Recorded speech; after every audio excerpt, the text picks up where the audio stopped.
जब हम अलग अलग मंचों से बात करते हैं, जैसे कब सामाजिक मंच पर जब हम बात करते हैं, उदाहरण के तौर पर अभी कुछ दिन बाद ही नामदेव जयंती आने वाली है और नामदेव जयंती पर संत नामदेव के संबंध में बातचीत करने का वक्ताओं को पर्याप्त अवसर मिलेगा। अब वक्ताओं को नामदेव जयंती पर नामदेव जी के संबंध में बात करना है, लेकिन उनके पास में उनके संबंध में पर्याप्त प्रमाण, पर्याप्त तर्क, पर्याप्त जानकारी का मान लो अभाव है। तो ऐसी स्थिति में वक्ता 2 मिनट बोलेगा, 5 मिनट बोलेगा और श्रोता भी उसे नहीं सुनेगा। इसलिए किसी भी विषय पर अपनी बात रखते समय ये ध्यान रखें कि उस विषय की हमारे पास पर्याप्त जानकारी और सूचनाएं हों। साथ में संत महात्माओं के संबंध में बात करते समय, धर्म के संबंध में बात करते समय हम अपने पूर्वाग्रहों से थोड़ा सा बचें। कई बार ऐसा होता है कि हम नियत किसी धर्म को, किसी संप्रदाय को बहुत अधिक फॉलो करते हैं, मानते हैं और मानना भी चाहिए। धर्म के बिना तो जीवन कुछ है ही नहीं। भगवान श्री कृष्ण जी कहते हैं, सर्वधर्मान् परित्यज्य मामेकं शरणं व्रज अहम त्वां सर्व पापेभ्यो मोक्षयिष्यामि मा शुचः। सारे धर्मों को छोड़कर मेरी शरण में आ जा, मैं तुम्हें सारे पापों से मुक्त करके मोक्ष प्रदान कर दूंगा। तो अपने धर्म के प्रति, अपने कर्म के प्रति, अपने स्वभाव के प्रति आपका स्वाभाविक एक लगाव होता है और वो आपके वक्ता होने के नाते आपके मंच पर झलकता है। उसे झलकने से रोकना है। एक बात का ध्यान रखना है, मंच और माइक मिलने के बाद उसको पकड़ के नहीं रखना है। कई बार ऐसा होता है, मिल गया ना तब तो उसकी जान ही ले लेंगे, इतना बोलेंगे कि सामने वाला सुनने के लिए तैयार ही नहीं। बच्चे हल्ला कर रहे हैं, यहाँ वहाँ सब दौड़ लगा रहे हैं, श्रोताओं का समा बंधा नहीं है, आपकी बात कोई सुन नहीं रहा है और आप लगे अपनी बातचीत कहने। कुल मिला के आपके अंदर जो कुछ भी भरा है, सारा मटेरियल जो आपने याद किया है, रट्टा मारा है, जो आपने तैयार किया है, वो पूरा उड़ेलने के बाद ही आप मंच को छोड़ेंगे। और अगर ये प्रवृत्ति है तो ये ठीक नहीं। दूसरी बात, वक्ता को ये बात ध्यान रखना चाहिए कि कम समय में बहुत सारे बिंदुओं को परोसने का प्रयास नहीं करना चाहिए। कई बार ऐसा होता है कि आपके पास में जानकारी का एक लंबा कैटलॉग होता है, बहुत बड़ा संग्रह होता है और बहुत बड़ा संग्रह होने के कारण आप चाहते हैं कि आधा घंटे का टाइम मिला है, 15 मिनट का समय मिला है, तो उस समय में हम अपनी पूरी बात उड़ेल दें, पूरी बात रख दें, जल्दी कुछ भी बोलते जाते हैं।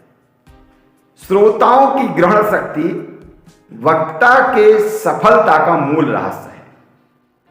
श्रोताओं का मुखारविंद वक्ता के मुखारविंद से मिलना चाहिए। श्रोता की आंखें वक्ता की ओर लगातार देखते रहना चाहिए। श्रोता यदि अवाक है, श्रोता यदि कोई एक्टिविटी नहीं कर रहा है, इसका मतलब है समा बंध चुका है और वक्ता का प्रभाव है। कभी भी मिथ्या भाषण नहीं करना चाहिए। कई बार ऐसा होता है कि हम जिस स्तर के नहीं होते हैं उस स्तर की बात करते हैं, जो हवाई बातें होती हैं, जो व्यवहारिक जीवन में संभव नहीं होती हैं, वैसी हम बात करते हैं। तो व्यवहारिक जीवन में जो संभव बातें नहीं हो उन्हें लोग सुनते नहीं हैं, उन्हें बर्दाश्त नहीं करते। बहुत अधिक नीति युक्त, नीति बघाने वाली बातें नहीं करना चाहिए। और खासतौर पर युवाओं के सामने जब बात करते हैं तो युवाओं के मन की थाह लेते हुए बात करना चाहिए। ऐसा होता है कई बार कि हम बहुत आदर्शवादी हैं। उदाहरण के तौर पर मैं ही ले लो, मैं शिक्षक हूँ और बहुत आदर्शवादी हूँ तो मुझे माना बच्चों के हर चीज में आदर्शवाद दिखता है, लेकिन ऐसा नहीं है। कभी हास्य व्यंग भी होना चाहिए, मजाक भी होना चाहिए और मूल विचार पर फिर लौटना भी चाहिए। मूल विचार, मूल संदेश समाज तक पहुंचाना भी चाहिए। ये एक अपनी शैली होती है कि आप किस तरीके से हास्य, व्यंग, तर्क, वितर्क सारे सूत्रों का प्रयोग करते हुए और अपनी मूल बात संप्रेषित कर दें और समाज के बीच में वो बात उतर जाए। तो ये सामाजिक मंच की बात हो जाती है। राजनीतिक मंच की बात अलग है, उसकी भी हम चर्चा करेंगे। आर्थिक मंच की बात अलग है, उसकी भी हम आपसे बात करेंगे। लेकिन तत्कालीन नामदेव जयंती को ध्यान में रखते हुए मैंने ये बात रखी हुई है। एक बात और थोड़ा सा ध्यान रखना चाहिए। यदि मान लीजिए आप एंकर हैं तो आपको एंकरिंग लंबी नहीं खींचना चाहिए।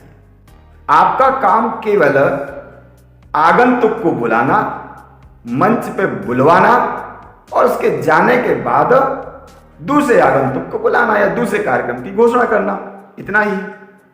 लेकिन कई बार देखा गया है कि एंकर क्या करता है कि आगंतुक की महिमा मंडन करने में 5 मिनट ले लेता है, अपना पूरा भाषण उड़ेल देता है। कई बार तो ऐसा होता है कि मूल वक्ता जो बोलने वाला होता है उस मूल वक्ता की सारी बात एंकर ही बोल जाता है। और जब एंकर ही बोल गया, उद्घोषक ही बोल गया, बुलाने वाला ही बोल गया, तो फिर आने वाला कहता भैया अब तुम्ही ने बोल दिया, हम क्या बोले। तो ये करने से बचना चाहिए।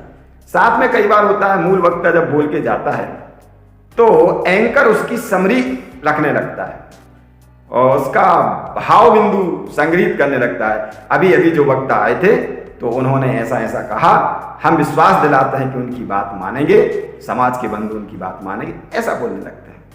क्यों बोलना भाई ऐसा? क्यों किसी की ओर से आपको आश्वासन देना? आपकी भूमिका कितनी है इस बात का ध्यान रखना। एंकरिंग में अपनी भूमिका, अपने शब्द संतुलित और कम से कम रखना और मूल वक्ता को अपनी बात सामने के श्रोताओं की नब्ज पकड़ते हुए करना। खास तौर पे युवाओं के सामने बात करते समय ध्यान रखना, यदि उन्हें पसंद नहीं आएगा तो वो आपको नहीं सुनेंगे। प्रभावी वक्ता वही है जो परिवर्तन ला सकता है। यदि आप परिवर्तन लाने में समर्थ नहीं हैं तो आप अच्छे वक्ता नहीं हैं। वक्तृत्व की कुछ शैलियां भी होती हैं। व्यास शैली होती है, व्यास शैली में वक्तव्य दिया जाता है तो एक लंबा वक्तव्य होता है। जिस वक्ता को बहुत अधिक बोलने का समय दिया जाता है तो व्यास शैली में बात करता है। कुछ मैनेजमेंट की शैली होती है, प्रबंधन शैली होती है।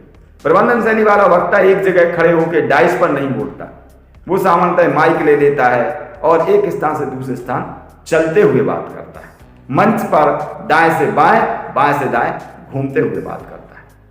यद्यपि एंकर को यह काम करना चाहिए, कभी कभी मूल वक्ता भी इस प्रकार का करता है, लेकिन वो संयत चहलाकदमी करना चाहिए, सीमित करना चाहिए। और ऐसा करने से कई बार ऐसा होता है कि लंबे समय से जो श्रोता आपको टकटकी लगाए देख रहे होते हैं तो उनके आंखों के रेटिना आपके चेहरे और डाइस के ऊपर एकदम दबे रहते हैं, जमे रहते हैं।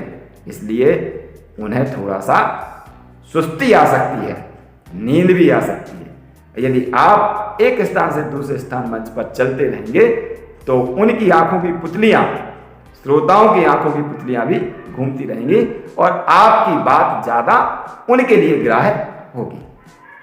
कुछ और बातें हैं जिसके ऊपर हम आपसे चर्चा करेंगे। और वैसे ये सिद्धांत का विषय कम, व्यवहार का अधिक है।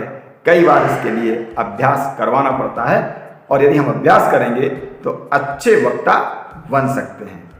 अच्छे वक्ता बनना और अच्छे श्रोता बनना, ये दोनों काम बड़े ही दुर्लभ हैं। अगले वीडियो में इसके कुछ और टेक्निकल पॉइंट पर बात करेंगे। तब तक के लिए नमस्कार।